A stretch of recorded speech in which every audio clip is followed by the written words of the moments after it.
Salt Lake County Sheriff deputies begin to recover tonight. Investigators piecing together why a man opened fire this morning in broad daylight. The man shot both deputies, one in the face, the other in the eye, before they returned fire, killing him. The Unified Police Complex sits at 3300 South and 900 West. Chopper 5 gives us clear perspective of the scene today. Investigators say the two are members of the Salt Lake County Sheriff's Office MCERT team, which provides security for the complex. Both were rushed to the hospital. The officer shot in the face is expected to be released tonight. The other, shot in the eye, was taken in for surgery late this afternoon in critical but stable condition. Salt Lake County Sheriff Rosie Rivera says while this is a tough case, things could have been worse.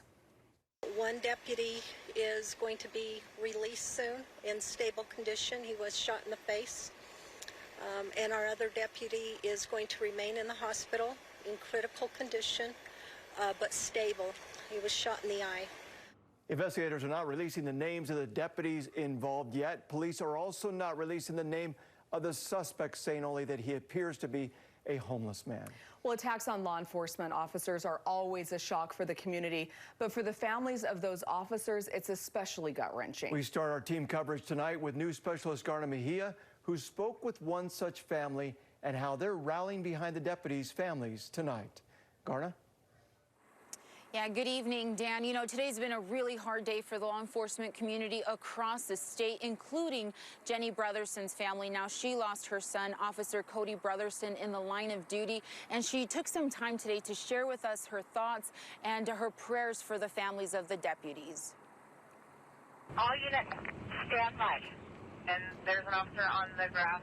The weight of these words. Yeah, but we do have two officers down now. Strikes too close to home for Jenny Brotherson. Clearly, see, I still get emotional because it's just so life-changing for so many people when things like this happen. Two of Jenny's sons chose a path of service as police officers. One of them paid the ultimate price. Officer Cody Brotherson was killed in the line of duty just 4 years ago. Anytime we hear of an officer down, it definitely brings back a flood of memories from when Cody was killed. And today, her heart sank once again. Automatically, your heart starts to kind of break for whomever's involved. As news broke of the two Salt Lake County Sheriff's deputies shot and rushed to the hospital, Jenny's network of law enforcement families started buzzing. To make sure that everybody's okay. And obviously, there are some families tonight that their lives have changed. Jenny doesn't personally know the deputies involved. I'm sure for the family, there's a lot of shock. But her connection to the Unified Police Department and Salt Lake County Sheriff's Office runs deep. I know that it's very hard for all of them. They want each of them to come home and come home the way they left when they left their house in the morning for their shift. And tonight, her prayers are with the families of the deputies as they start the long road towards healing. You hear the officer survives, but sometimes they survive with injuries that are for the rest of their lives.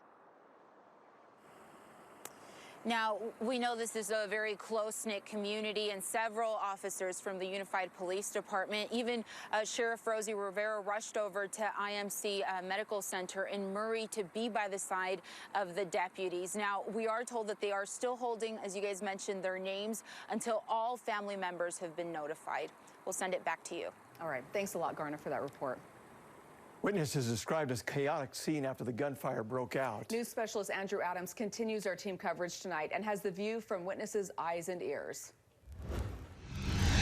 Respond to gunshot wound. Saturday morning, suddenly sounded very different. Let's get a hold of life flight and get them on standby. As I told you, it is my first time in my entire life that it happens. The scene across the street, across the police line, was unnerving. I got scary when I saw the guns. It all unfolded so quickly. And then the guy next to me, he told me that somebody got shot. Something like that. And I was like, nah, that can be real. Soon, it became very real. So we do have two officers down now. Street vendor Roberto Peralta watched in disbelief as the sheriff laid out the awful details. It was shocking to hear.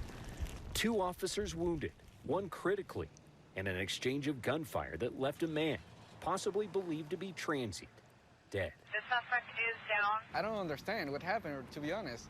It doesn't make sense to me. Nor did how such an awful chain of events unfold next to a police station and a jail. I was like, well, that was real gunshots. Everyone here was left at a standstill That's it. I mean, that's it. That's pretty weird. after a morning that almost left them speechless. First time in my entire life, in 20 years, that it ever happens to me. So it gets pretty scary. Andrew Adams, KSL 5 News. All right, thanks a lot, Andrew. Well, several Utah leaders are reacting to this shooting. Governor Spencer Cox called it, quote, such an awful tragedy. He wrote, Abby and I are praying for the 2 deputies fighting for their lives. And strong words from the Catholic Diocese of Salt Lake City. Our prayers for these deputies and their families. The sacrifices they make to keep the public safe should not be exasperated by our state obsession with gun possession at the expense of human life. As this investigation